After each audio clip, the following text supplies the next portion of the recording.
అందరికీ నమస్కారం. Welcome to my channel. Cooking tasty recipe ఛానల్కి స్వాగతం అండి.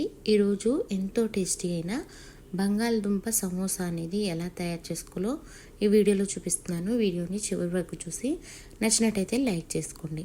ముందుగా 2 కప్పులన్నర మైదా అనేది జల్లించుకున్నది యాడ్ చేసుకోవాలండి. ఈ విధంగా 2 కప్పులన్నర మైదాలోకి 1 స్పూను సాల్ట్, అలాగే కరిగించుకున్న వెన్న కానీ అలాగే బటర్ కానీ గోరువెచ్చని నూనె కానీ యాడ్ చేసుకొని పిండిని బాగా కలపాలన్నమాట. నూనె అనేది పిండికంతా బాగా పట్టేలాగా ఈ విధంగా కలుపుకోవాలి. మనం పిండిని పట్టుకుంటే ముద్దలా అయ్యేలాగా ఉండాలన్నమాట. అప్పుడే మనకి పిండి లోపల ఆయిల్ అనేది సరిపోయిందని అర్థం. నేనైతే బటర్ యాడ్ చేశాను. ఈ విధంగా ఉన్నప్పుడు వాటర్ అనేవి కొంచెం కొంచెంగా యాడ్ చేస్తూ పిండిని మనం కలుపుకోవాలి. పిండిలోకి ఒక్కసారిగా వాటర్ యాడ్ చేయడం వల్ల మైదా అనేది తొందరగా ఇందులోకి వాటర్ ఎక్కువ యాడ్ చేస్తే తొందరగా లూజ్ అయిపోయే అవకాశం ఉంటుంది. కాబట్టి కొంచెం కొంచెంగా వాటర్ అనేవి యాడ్ చేసుకోండి. మైదా ఇష్టం లేని వారు గోధుమ పిండితో అయినా ట్రై చేయొచ్చండి. ఈ విధంగా కలుపుకున్న పిండిని వాటర్ అనేవి పోస్తున్నప్పుడు ప్రెస్ చేస్తూ కలపాలండి. అప్పుడే మనకి సమోసా అనేది క్రిస్పీనెస్ వస్తుందన్నమాట. చూసారు కదా, పిండి అనేది ఈ విధంగా ఉండాలి. చపాతీ ముద్ద కన్నా కొంచెం మెత్తగా ఉంటే సరిపోతుంది. ఇప్పుడు మనం ఒక గంట సేపు పక్కన పెట్టుకొని ముందుగానే 1/4 కిలో బంగాళదుంపలు అనేవి నేను ఉడికించుకున్నానండి. ఈ విధంగా ఉడికించుకున్న వాటిని మనం సమోసాలోకి స్టఫింగ్ తయారు చేసుకుందాము. బండిలోకి ఆయిల్ అనేది 2 లేదా 3 స్పూన్లు వేసుకొని 1 స్పూన్ జీలకర్ర, 1 స్పూన్ ఆవాలు యాడ్ చేసుకోవాలి. ఇవన్నీ వేడెక్కిన తర్వాత మనం సన్నగా కట్ చేసి పెట్టుకున్న ఎల్లుల్లిపాయలు, అలాగే మిర్చి, 1 ఆనియన్ అనేవి యాడ్ చేసుకోవాలి. ఆనియన్ అనేవి లైట్గా కలర్ చేంజ్ అయ్యే వరకు వేయించుకోవాలన్నమాట. అంటే లైట్ పింక్ కలర్ చేంజ్ అవుతుంది, చూసారు కదా వీడియోలో. అలా చేంజ్ అయ్యాక రుచికి సరిపడా కారము అలాగే ఉప్పు అనేది యాడ్ చేసుకొని, నేనైతే 1 స్పూను సాల్ట్, 1 స్పూను కారము, అలాగే 1 స్పూను ధనియాల పొడి, 1 స్పూను గరం మసాలా పొడి వేసి మరొక స్పూను పసుపు అనేది యాడ్ చేసుకొని ఒక్కసారిగా కలుపుకున్నానండి. ఈ విధంగా కలుపుకున్న ఆనియన్స్లోకి మనం ముందుగానే ఉడికించుకొని పెట్టుకున్న బంగాళదుంప ముక్కలు అనేవి మెత్తగా మ్యాష్ చేసుకొని ఈ విధంగా కలుపుకోవాలన్నమాట. బంగాళదుంపలు యాడ్ చేసుకున్న తర్వాత 1 నిమిషం పాటు మగ్గాక మనం కొత్తిమీర యాడ్ చేసుకొని 1 నిమిషం కలుపుకొని పక్కన పెట్టుకోవాలి. ఇంతేనండి మసాలా స్టఫింగ్. ఇప్పుడు మెంతి చట్నీ ఎలా తయారు చేసుకోవాలో వీడియోలో చూపిస్తున్నాను, చూడండి.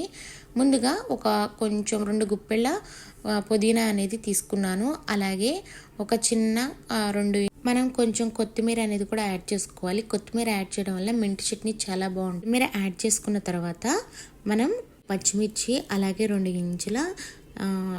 ఇంచుల అల్లం ముక్కలు, అలాగే 2 ఎల్లుల్లిపాయలు యాడ్ చేసుకోవాలండి. ఈ విధంగా యాడ్ చేసుకున్నాక 1 స్పూను సాల్టు, అలాగే 1 స్పూను చాట్ మసాలా, అలాగే 1 స్పూను జీలకర్ర అనేది యాడ్ చేసుకోవాలి. చాట్ మసాలా యాడ్ చేయడం వల్ల మెంతి చట్నీ ఫ్లేవర్ అనేది చాలా బాగుంటుంది. చాట్ మసాలా లేని వారు జీలకర్ర పొడి అయినా యాడ్ చేసుకోవచ్చు. అలాగే 1 స్పూను పంచదార అనేది యాడ్ చేసుకోవాలి. అలాగే పెరుగు అనేది 1/2 కప్ అనేది యాడ్ చేసుకొని ఈ విధంగా 1 నిమ్మకాయని సగభాగం అనేది పిండుకోవాలన్నమాట. ఇప్పుడు ఇదంతా యాడ్ చేసుకున్నాక మనం మిక్సీ అనేది మెత్తగా పేస్ట్ లాగా పట్టాలండి. ఇప్పుడు మీకు మాత్రం కొంచెం కారంగా అనిపించినప్పుడు కొంచెం పెరుగు అనేది యాడ్ చేసుకోండి. యాడ్ చేసుకొని చూసారు కదా, చట్నీ అనేది ఈ కన్సిస్టెన్సీలో ఉంటే చాలా బాగుంటుంది.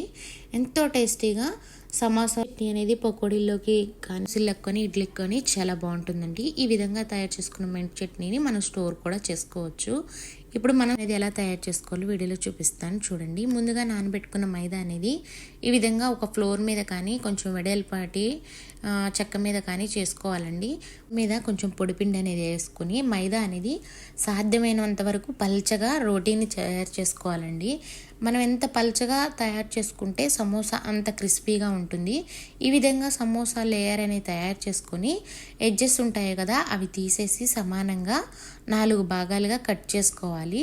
వీడియోలో చూపించిన విధంగా ఈ విధంగా కట్ చేసుకున్నాక మనం 1 లేయర్ మీద 1 లేయర్ని ఆయిల్ అప్లై చేసి మరొకసారి ప్రెస్ చేస్తూ 4 పీసెస్కి ఆయిల్ అప్లై చేసి మళ్ళీ మనం ఈ 4 పీసెస్ని సమానంగా పెట్టుకున్న తర్వాత ఒకసారి రోటీ కర్రతో ప్రెస్ చేస్తూ 1 నిమిషం కొంచెం సాగేలాగా తయారు చేసుకోవాలండి. సమోసా అనేది ఈ విధంగా తయారు చేయడం వల్ల ఆలూ సమోసా అనేది చాలా క్రిస్పీగాను, అలాగే సమోసా పైన లేయర్స్ అనేవి బాగా ఫామ్ అవుతాయి.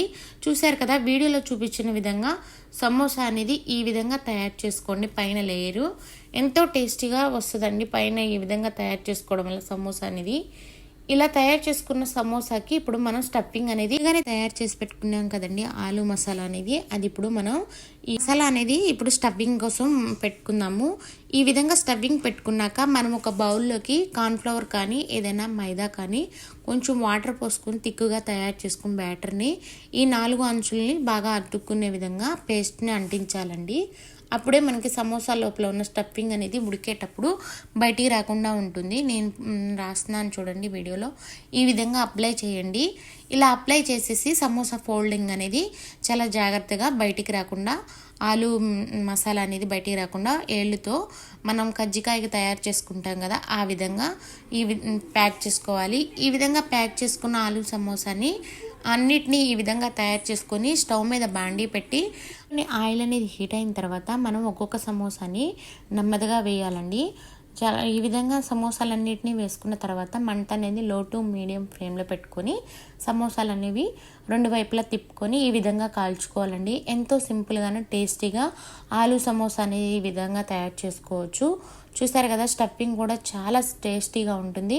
మీకు మాత్రం ఈ వీడియో నచ్చినట్టయితే తప్పకుండా లైక్ చేసి సబ్స్క్రైబ్ చేయండి. నా ఛానల్ నేమ్ వచ్చి కుకింగ్ టేస్టీ రెసిపీ ఛానల్ అండి. మీరు కూడా ఒకసారి ట్రై చేసి ఎలా వచ్చిందో కామెంట్ రూపంలో తెలపండి. ఎంతో సింపుల్గా టేస్టీగా evening snacks aloo samosa with మెంతి చట్నీ. Thanks for watching.